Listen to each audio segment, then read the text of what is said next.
Hey everybody. So I want to continue talking about reality and the power of suggestion. Um, in the past, in previous videos, I've talked about the structure of reality and how individual reality and consensus reality sort of build on top of each other. But now I want to talk about ways in which those realities can be influenced and changed. It's much easier than we like to think or realize. Look no further than a hypnotist. You know, people can be put into the hypnotic state in a matter of seconds. And the thing is, the body of knowledge that we have now, with literature and studies and research and advances in technology, we are increasingly decoding and demystifying the human brain and consciousness and awareness. So, you know, anyone who has seen a magician or an illusionist or otherwise known as a mentalist knows that has seen this firsthand, that our concept of reality can be easily modified. Why? Because it's through observation. So the way it works is when we observe things, or the way a magic trick works, the way an illusion works, is whenever observations contradict the consensus reality. That's how the illusion works. A guy pulls a rabbit out of his hat, or you know, there's a whole deck of cards, they shuffle the cards, you pick a card, and then they do a number of different things that would make the card normally impossible to find. And what do? They find your card. But we know, when we go into it, we know that they're planning on fooling us. They're planning on tricking us and deceiving us. Right? That's what makes it so novel and fun. But just imagine for a second, if you had someone who is a magician or an illusionist, it works because they're on stage and they're putting on a show and a performance for an audience. And the entire audience has one consensus reality. They are there to be fooled and deceived and to be illusionified, and amazed and impressed by this magician's ability to bend the laws of reality. But when you turn on the lights and all of the fancy effects and the smoke and the mirrors and take everybody out of the hall, a magician really doesn't have that much power. There always has to be a setting and a setup and all of that. Imagine for a second if you had a magician or illusionist or mentalist who went about his daily grind doing these things. You go to the gas station, and while you're pumping gas, you pull a rabbit out of your hat. You know, there in the grocery store, waiting in the checkout line as the cashier's scanning your groceries, and he's sitting there pulling out a card deck, saying, "Here, choose a card. I bet I can find your card." Going through the grocery line. No. These illusions do not get a magician through life. They do not get you through life.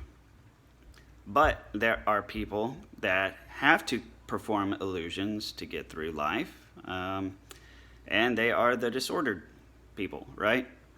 So they have to conduct these illusions to cover for their deficits and to cover for their inadequacies. And this is a learned behavior from childhood, both in avoiding blame by parents and undue consequences. So if a child has an abusive parent, they learn to lie and deceive as a survival mechanism so that nothing is ever their fault, right? So they have to learn to bend the rules of reality around an adult's mind so that the reality is such that they're never at fault. Right? So think about that. A child learns the same basic rules of magic and illusions and mentalism. They learn to bend the laws of reality for whatever adult is headed their way so that they become invisible. But that's not the only way that people learn these skills. Another one, if we can all remember back to adolescence when we're all trying to figure out who we are, where we fit, how to be, etc. And everybody has memories of trying to hang with a different crowd and trying new things and imitating the behaviors that you see in order to fit in, hence the term falling in with the wrong crowd, right?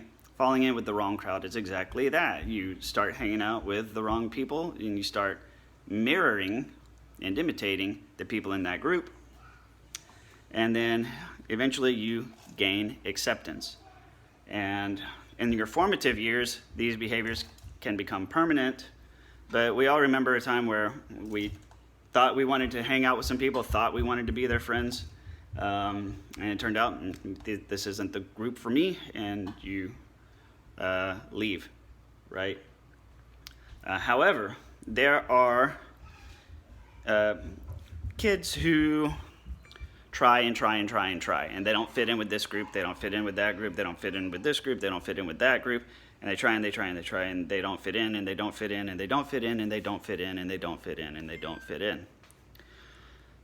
Well, eventually, they got to figure out how to fit in, and the more different groups that they learn to fit in with, these are the social chameleons, the people who can basically go into any social setting and immediately get the lay of the land, and through careful observation and imitation, they can immediately hop into many different social situations and very quickly adapt, which in itself is a skill. And if it's a skill you have, it can be used admirably and generally for your success.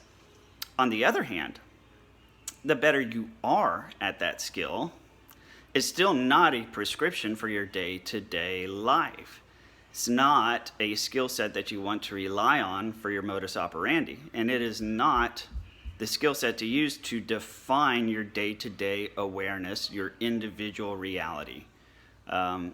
These are the kinds of people, so in the first reality video I did, I specified that your individual reality is sort of based on top of a general consensus reality, right? So your culture is one, work culture, for example, church culture. When you go to church, everybody behaves a certain way. When you're at work, everybody behaves a certain way. When you're at home, everybody behaves a certain way. When you're at the club on the dance floor, everybody definitely acts in a certain way. But these are all general consensus realities. And the better you are at substituting and replacing one consensus reality for another, and for another, and for another, the better you are at performing these illusions for people. So you sort of become the magician who it goes through life performing the various illusions, except they are socially appropriate illusions, but they're still illusions. It's choreography. It's not who they really are. And that's what we refer to as the mask that they wear. And when you pull the mask back, you find something that's not so pleasant. But that's not to say it's a general skill set that most of us possess to a much lesser degree. And some of us are even very skilled at that, and we recognize that this is not the way to be 100% of the time, all the time. But some of the people grow up and they never develop that core sense of self that doesn't have to, blend in. They don't have to subject themselves to the rules of the general consensus, right? Being proud of who you are and going against the grain and saying, this is who I am and I don't care if you like it, is a whole other set of skills. These are the people who have defined their own individual reality to quite a concrete degree, and then they have the mental capacity to say, this consensus reality is not acceptable for me. I reject that consensus reality, and I prefer this one, right? So that is prioritizing your individual reality over a consensus reality and being able to choose what consensus reality you accept and which ones you reject. These are the strong individual types, but yet they are limited in the number of consensus realities in which they can participate. Makes sense? So where am I going with all of this? Well, when it comes to their behavior, the narcissist's behavior, the borderline's behavior, the disordered's behavior, the illusions, the tactics, the manipulation, the abuse, why do they do these things? You know, what are they trying to achieve? At the end of the day, it's all illusions. And it's not really all that different from what everybody does to get by on a day-to-day basis. The difference is it's not always genuine. It's not always with what the consensus reality defines as ethical. And I say that because a behavior might be acceptable in one context but not the other. Like, for example, the dance floor. Twerking is generally acceptable on the dance floor. Dirty dancing is acceptable on the dance floor. Not a job interview, right? So, you know, all of these things are illusions. These are all things that we do in different consensus realities. But someone who is disordered does the wrong choreography at the wrong time, or they do what I would say unethical choreography to achieve a certain outcome based on a specific consensus reality. So in other words, intentionally lying about something, intentionally deceiving somebody about something, and that deception may very well be acceptable in a different context, just not that one, right? And so what you end up with, and this is what I'm leading to, you have an individual reality that possesses the toolkit and the necessary tools to achieve the same selfish results from different consensus realities. And so by that I mean, no matter where they are or what they're doing, they know how to make themselves look good. No matter where they are or what they're doing, they know how to get things from people. No matter where they are or what they're doing, they can get whatever it is they want to get. And no matter where they are or what they're doing, they can make it so that they appear on top of their game. But it's an illusion. It doesn't necessarily mean they are. It just means they're able to convince the people in the audience of that specific consensus reality. And the more time you spend with somebody like this, the more you start to see it. And the more you start to see it and call them out on their bullshit, the more you threaten their ability to maintain a constant individual reality through multiple consensus realities.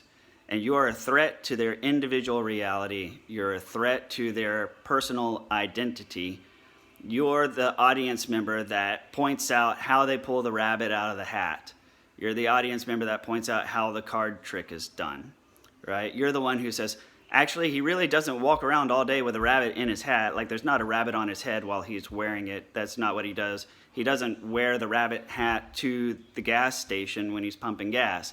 There's not a rabbit in there. This is how his trick works. A magician really doesn't appreciate an audience member like that. And that's what you become the more time you spend around someone who's a skilled illusionist. So thank you very much for watching. Please like, comment, or share, and I'll see you on the next video.